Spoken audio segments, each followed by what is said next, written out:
Mensagem do dia, com o pastor Marcelo Gomes. Abra sua Bíblia comigo no Salmo 122.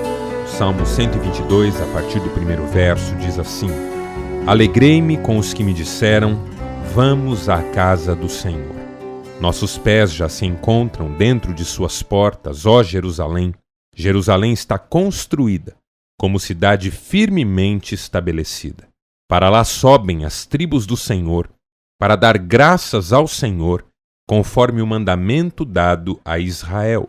Lá estão os tribunais de justiça, os tribunais da casa real de Davi. Orem pela paz de Jerusalém. Vivam em segurança aqueles que te amam. Haja paz dentro dos teus muros e segurança nas tuas cidadelas. Em favor de meus irmãos e amigos direi, paz seja com você.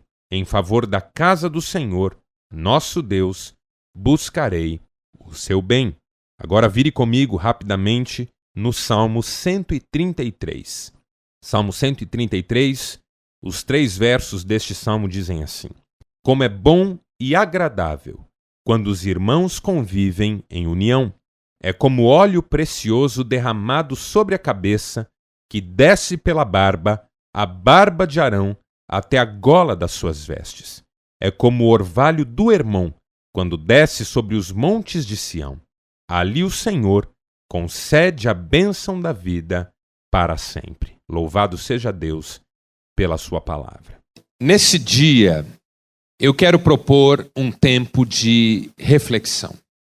Que nós aproveitemos o ensejo para repensar a nossa vida com Deus. O que é que significa fazer 18 anos, por exemplo? O que é que significa fazer 21 anos, por exemplo? O que é que significa fazer 40 anos, por exemplo? 25 anos de casamento, por exemplo? 30 anos de formado, por exemplo? É só uma oportunidade para a gente festejar o que a gente considera ser uma vantagem em relação aos outros? Ou é um convite para a gente pensar se está realmente no caminho certo? Porque eu comparo datas comemorativas com placas de sinalização numa estrada. Elas servem para nos orientar, para nos dizer se estamos na velocidade certa, se de repente não estamos exagerando para mais ou para menos, e inclusive para nos dizer se estamos indo na direção certa. Se o destino para onde queremos ir realmente pode ser acessado por aquela estrada em que estamos. Caso contrário, o primeiro retorno tem que ser feito. Caso contrário, uma outra via precisa ser tomada. E assim é na vida também. Somos maduros ou ainda somos cheios de melindres e dificuldades e reservas? Como é a nossa espiritualidade, por exemplo? Os irmãos saibam que esse é um tema que eu tenho retomado e que tem sido alvo do meu pensamento, das minhas reflexões nesses últimos tempos. Porque eu acho que, embora nós sejamos muito espirituais, de uma geração muito espiritualizada, nós nos afastamos da espiritualidade bíblica. Essa é a minha impressão. Nós somos de uma sociedade que é bastante familiarizada com as questões espirituais, com a ideia de um mundo espiritual, com certas práticas espirituais, como a oração, por exemplo, como a leitura de textos sagrados, por exemplo. A pessoa não precisa ser cristã para ter uma prática espiritual, de repente. Uma prática meditativa, quem sabe. Uma prática transcendente na sua essência, quem sabe. Nós encontramos com pessoas que estão abertas para a espiritualidade o tempo inteiro. Gente que nos pede oração, por exemplo. Gente que diz, olha, você quando for à sua igreja, por favor, lembre da minha família. Peça a Deus por mim. Gente que acredita na existência de Deus, embora não saiba muito bem dizer que existência é essa e como ela se dá. Nós somos de um mundo espiritualizado, que é espiritual não só nessa perspectiva da fé na existência de um Deus, mas que é espiritual inclusive na busca por pequenos artefatos, objetos, plantas, cheiros, coisas que possam trazer algum benefício, algum sucesso, alguma solução para a vida. Não é raro você visitar alguém e essa pessoa ter algum utensílio na mesa de centro, na estante, que ela considera traz coisas boas para o ambiente. Não é raro você conhecer alguém que usa cores que de repente podem lhe trazer sorte naquele dia. Não é raro conhecer pessoas que consultam o horóscopo todos os dias. Não é raro. Nós estamos embebidos de espiritualidade. Dificilmente conheceremos alguém que não acredita em nada para além do mundo chamado natural. Mas a pergunta que eu e você temos que fazer como cristãos é: qual a espiritualidade que a Bíblia nos propõe? Porque eu não quero apenas ser espiritual. Eu quero ser espiritual segundo Deus. Eu quero ser espiritual de acordo com a vontade de Deus. Porque pior do que não ser é ser de modo errado. Porque há um esforço e ao mesmo tempo um equívoco aí. E a gente acaba ficando mais longe do que perto. Tem um texto no Novo Testamento que sempre me chama muito a atenção. Jesus diz assim: os olhos são a lâmpada do corpo. Se os teus olhos forem bons, o teu corpo será luminoso. Se os teus olhos forem maus, o teu corpo estará em trevas. E se a luz que há em ti for em trevas, que grandes trevas serão. A ideia é mais ou menos a seguinte: se o que você acredita ser luz em você é trevas, são trevas profundas. Porque pior cego é o que acha que está vendo. Pior do que não enxergar é não enxergar e achar que está enxergando. Se essa luz que você acredita está em você é na verdade trevas, que grandes trevas são, porque além de tudo, ela ainda impede que você busque luz. Se você está no escuro achando que está no claro, você não tem necessidade de luz. E não busca, e não quer, e talvez até rejeite a verdadeira luz. Pior do que não ter espiritualidade é não ter uma espiritualidade verdadeira e achar que tem. Pior do que não ser crente é não ser crente e achar que é. Pior do que não amar a Deus é não amar a Deus e achar que ama. Pior do que não andar nos caminhos do Senhor é não andar nos caminhos do Senhor achando que está andando. Se a luz que há em ti são trevas, que grandes trevas são. Como convencer você de que o caminho está errado? Eu acredito que em termos de espiritualidade, o nosso risco está mais ou menos por aí. Somos de uma geração espiritual, mas que, ao que parece, tem uma espiritualidade antibíblica e que mais afasta de Deus do que aproxima. E aí eu não estou falando apenas dessa espiritualidade geral, eu estou falando também do que pode acontecer comigo e com você. Porque eu e você fomos forjados nessa geração. Somos influenciados pelo que acontece no nosso mundo todos os dias. E é possível que nos deixemos desviar do caminho vez ou outra por causa dessa influência. O que é que Deus quer de nós, irmãos, em termos de espiritualidade? Como deve ser a espiritualidade do cristão? E você saiba que, embora, para a gente conversar sobre isso, os textos do Novo Testamento são fundamentais, eu acho que para a gente começar essa conversa, pelo menos, os textos do Antigo Testamento precisam vir à tona agora. E de uma maneira especial, o livro dos Salmos, e eu vou usar esse salmo hoje que nós lemos. Porque a sensação que eu tenho é que a espiritualidade que Deus quer encontra a sua realização plena em Jesus no Novo Testamento, mas foi forjada ao longo dos séculos no Velho Testamento. Através da formação de um povo que Deus começou do zero. A cultura desse povo, a política desse povo, a legislação desse povo, o culto desse povo, os sacrifícios desse povo foram todos instituídos por Deus. Trata-se do jeito como Deus pensa a vida. Então a espiritualidade desse povo é uma espiritualidade que Deus foi tentando moldar ao longo das gerações. Não quer dizer que tenha dado certo sempre. Esse povo é igualmente pecador como nós. Tem problemas como nós os temos. Esse povo desviou-se do caminho tantas vezes. Mas todas as vezes em que foi chamado de volta, foi chamado para essa espiritualidade que desemboca em Jesus e que Jesus vivenciou. Jesus não viveu uma espiritualidade greco-romana do mundo da sua época, não. Ele viveu uma espiritualidade judaica, do pão, da mesa, da comunhão, das orações, da leitura dos textos sagrados. E traduziu tudo isso em vida, em relacionamento, em coisas tão maravilhosas para o dia a dia. E eu acho que nós fomos perdendo isso. A espiritualidade dos salmistas, por exemplo. Quando eu penso em espiritualidade, o livro dos Salmos fala muito comigo.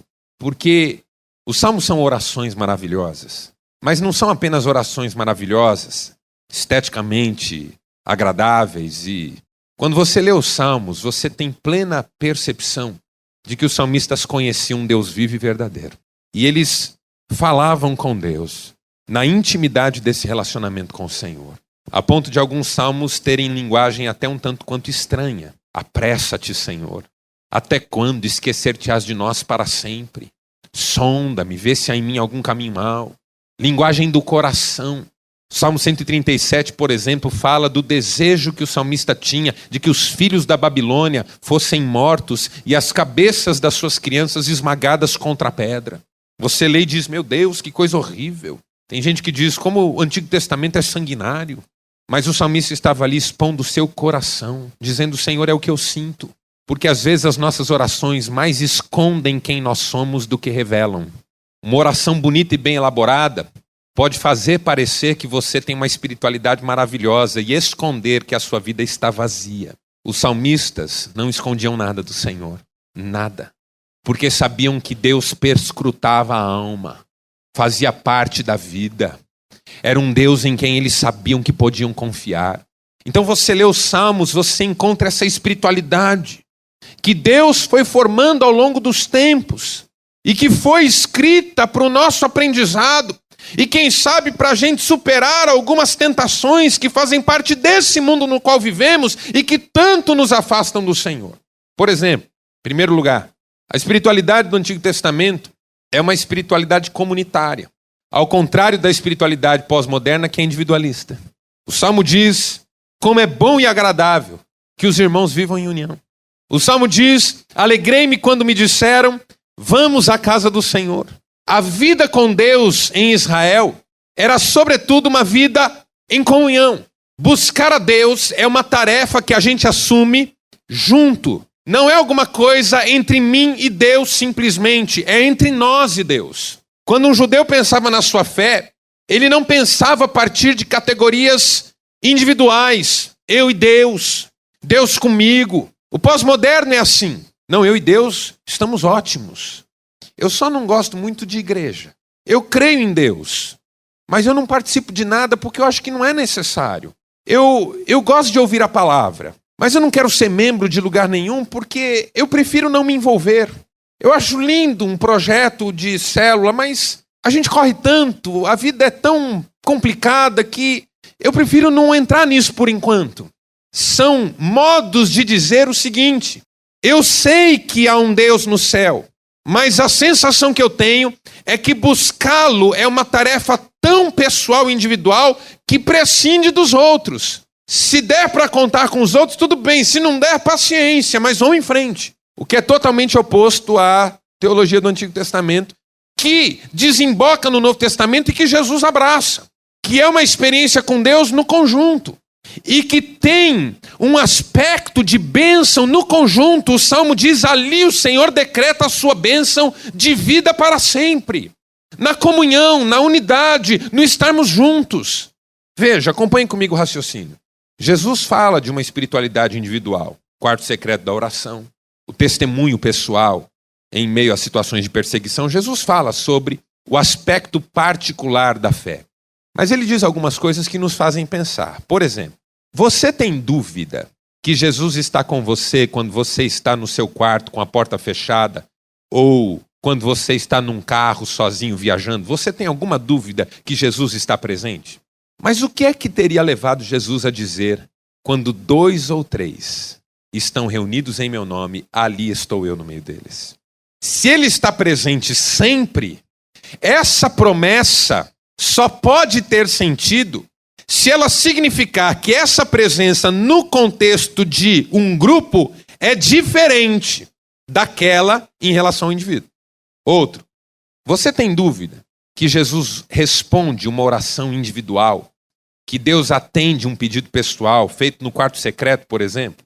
Agora, o que é que levou Jesus a dizer quando 2 ou 3 de vocês concordam acerca de qualquer coisa, o Pai a faz? O que parece que Jesus estava ensinando aos seus discípulos é que sozinhos, eles não teriam uma experiência espiritual tão profunda e maravilhosa quanto em comunhão. Parece-me que Jesus estava lembrando o salmista, quando o salmista diz: um de vocês põe em fuga a 1.000, e 2 de vocês põem em fuga a 10.000.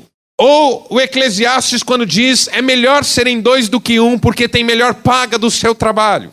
Em outras palavras, eu posso buscar a Deus na minha vida particular e devo fazer isso, mas eu não posso esquecer que o clímax da minha espiritualidade não acontece quando eu estou só, mas acontece quando eu estou com os meus irmãos. É uma espiritualidade da casa aberta, da sala de estar cheia de gente.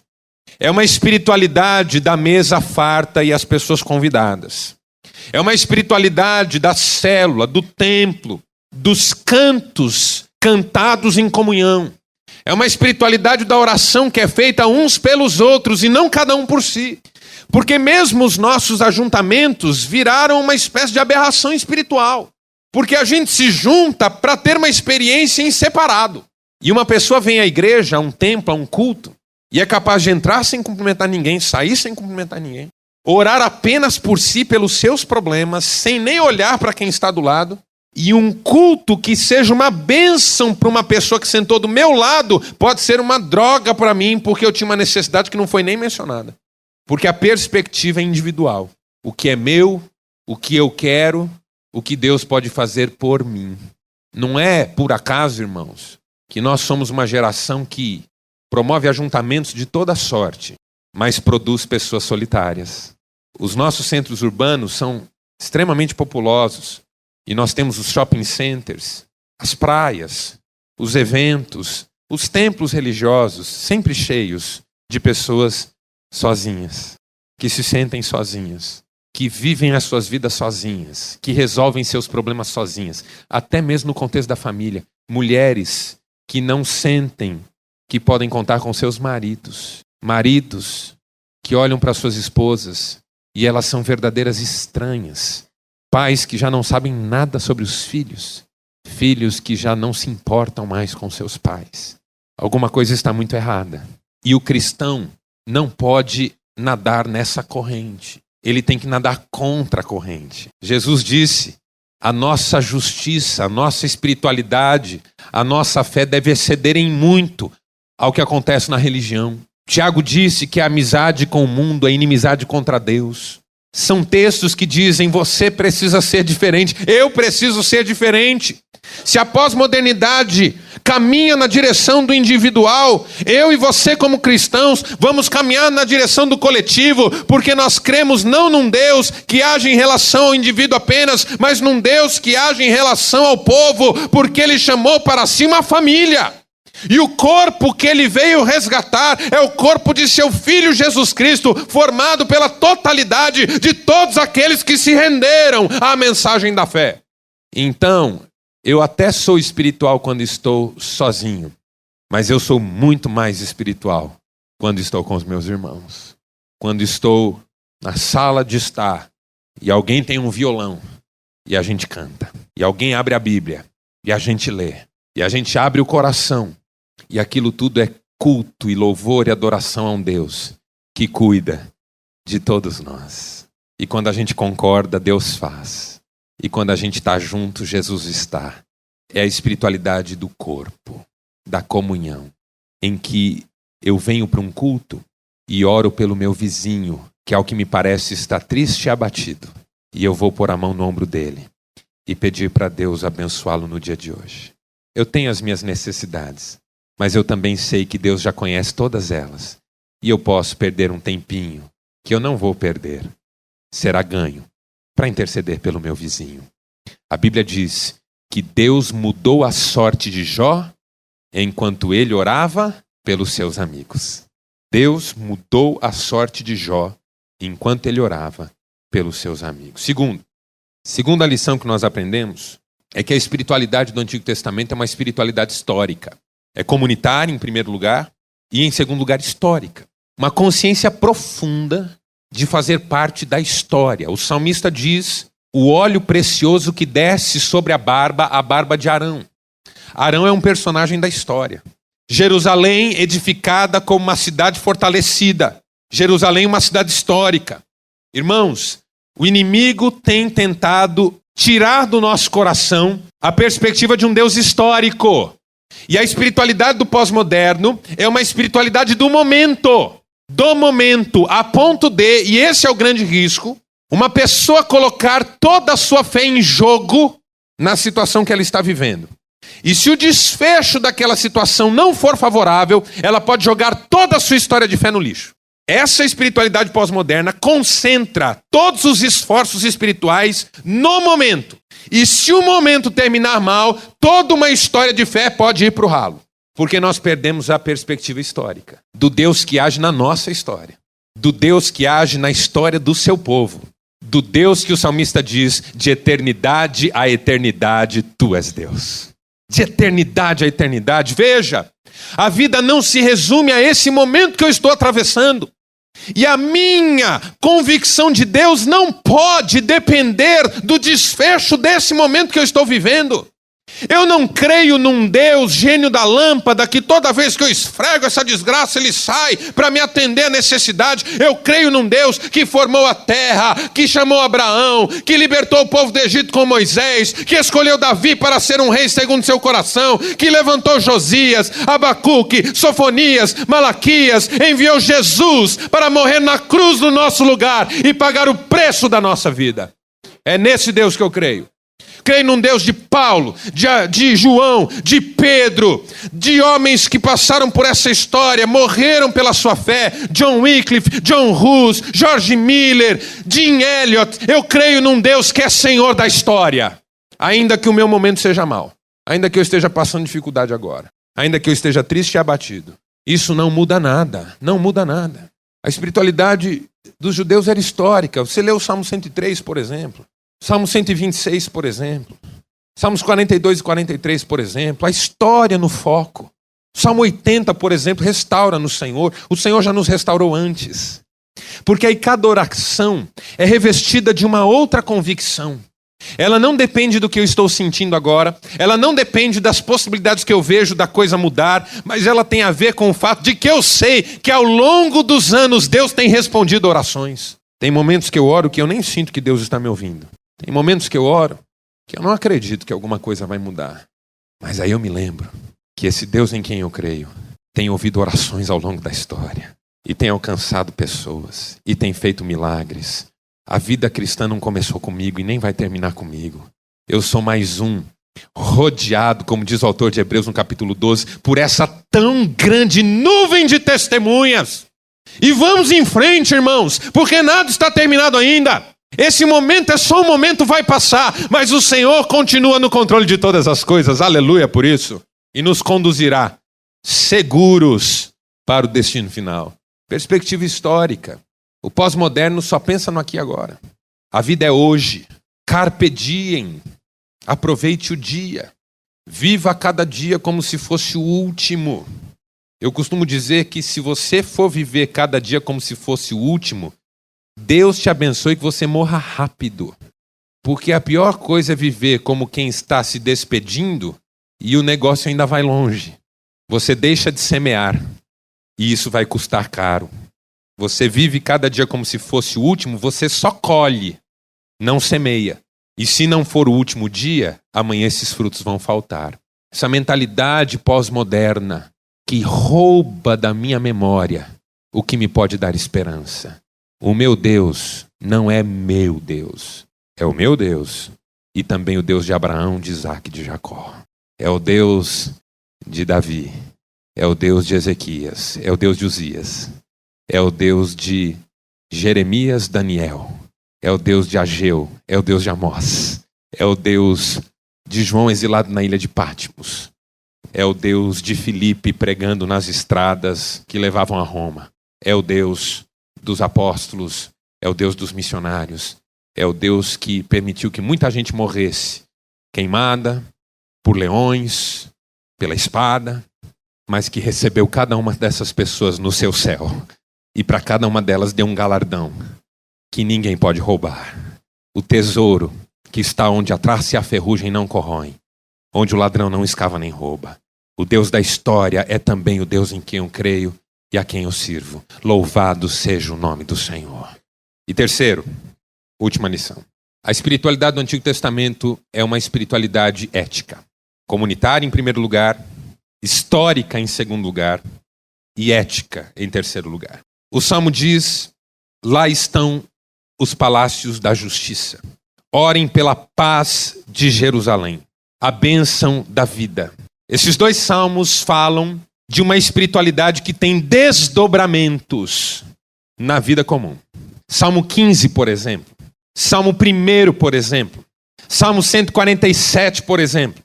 São salmos que falam de justiça, de honestidade, de honrar a palavra, de caráter e santidade. A espiritualidade do judeu era uma espiritualidade absolutamente integrada às questões éticas e morais, que não podiam ser vistas ou andar separadamente, diferente do que acontece na pós-modernidade. Espiritualidade é uma coisa e ética é outra. Então é possível ser espiritual e bandido. É possível. É possível fazer um círculo de oração para agradecer a corrupção e o desvio de verba e a comissão que foi dada e distribuída entre todos. É possível fazer uma oração para agradecer. É possível abrir uma sessão de legislação com uma leitura bíblica e depois tomar uma decisão em favor de uma empresa porque cada um ganhou 20 mil. É possível cantar, orar num culto abençoado que tocou, que fez arrepiar o braço. E na saída do culto, no hall da igreja, contar piadas sujas, racistas. Numa roda que mais parece roda de escarnecedor do que de gente que acabou de sair de um culto. É possível ouvir uma mensagem e sair da igreja falando mal do pastor. Não, do pastor não, porque ninguém fala mal do pastor. O pastor é uma bênção. Do presbítero. É possível que o homem saia de um culto em que ele orou, cantou, ouviu a palavra e já no caminho de casa, no trânsito, xingar o outro que tomou a sua frente. Fora o que acontece no resto da semana, que aí só Deus sabe. O que é que não vira uma semana? Até que vem o próximo dia em que de novo nós faremos um exercício espiritual. E cantaremos, e louvaremos, e oraremos, e ouviremos uma palavra boa, e os pelos dos nossos braços se arrepiarão outra vez. Mas a vida não muda. A espiritualidade do Antigo Testamento tem a ver com mandamento, com obediência, com ajudar aos pobres. A Bíblia diz que a verdadeira religião é socorrer órfãos e viúvas. A verdadeira religião. A verdadeira religião é mão estendida para o necessitado, é verdade nos lábios, é coração puro. Esse povo me honra com os lábios, disse Jesus, mas o seu coração está longe de mim. Veja, Jesus um dia contou uma parábola sobre um fariseu que entrou numa sinagoga e achou que fez uma oração. Mas ele não fez uma oração, porque não era com Deus que ele falava, era consigo. Jesus diz, ele orou de si para si mesmo. Se a luz que há em ti for em trevas, que grandes trevas serão. Ele orou de si para si mesmo, achando que estava falando com Deus. Que trevas são essas? E ele estava feliz com a sua espiritualidade. Senhor, eu te agradeço, porque sou assim, não sou assim, não sou assim. Um homem feliz com a sua religião. Feliz com a sua vida espiritual. Feliz com a sua performance espiritual. Mas que saiu daquele dia da sinagoga sem justificação. Porque espiritualidade e caráter andam juntos. E aquele que bateu no peito e disse, tem misericórdia de mim que sou pecador, saiu justificado. Jogou limpo com Deus. Falou a verdade. Abriu o coração, quebrantou-se. E o Senhor o ouviu. Irmãos, nós precisamos mudar de vida, amém? Precisamos mudar de vida. Não é possível o número de evangélicos ou cristãos crescer e crescer e crescer e crescer e a pátria não mudar. Não é possível isso. Não é possível a cidade, Jerusalém, orem pela paz de Jerusalém. Jerusalém não ser impactada pela presença de gente santa na presença de Deus. Que o Senhor nos use para mudar essa cidade. Que o Senhor nos use para mudar essa nação. Que o Senhor nos use para mudar esse mundo, quem sabe? Quem sabe? Quem sabe que jovem vai sair do nosso meio e não será representante das Nações Unidas? Quem sabe que jovem não sairá do nosso meio para uma das cadeiras do Senado Federal? Quem sabe que jovem não sairá do nosso meio para ser presidente de uma multinacional? Quem sabe que jovem não sairá do nosso meio para ser missionário num desses países em guerra civil? Quem sabe o jovem que não sairá do nosso meio para ser missionário no mundo muçulmano? Quem sabe a pessoa que Deus usará para levar milhões e milhões ao conhecimento de Cristo? Eu não sei, mas eu creio que o Senhor fará. E se você disser, eis-me aqui, o Senhor fará através da sua vida. Nós podemos fazer a diferença, irmãos. Vamos fechar os olhos. Vamos orar. Senhor Deus, nosso Pai, nós louvamos o Teu nome por mais um dia que o Senhor nos deu e pelo privilégio de chegarmos ao final desse dia frente a frente com a Tua Palavra. Tua Palavra é viva, é rica, é poderosa, transformadora, toca mesmo os nossos corações. E o nosso desejo é o de vivermos de acordo com a Tua Palavra, andando nos Teus caminhos, glorificando o Teu nome. Deus, que cada um dos princípios que hoje ouvimos pela Tua Palavra fiquem gravados no nosso coração. Que os ensinamentos que ouvimos possam dar fruto através da nossa vida e que em tudo nós obedeçamos ao Senhor e adoremos ao Senhor com a nossa vida. Fica conosco, Pai. Dá-nos uma noite agradável. Abençoa as nossas vidas, os nossos lares. É o que nós te pedimos, em nome de Jesus. Amém.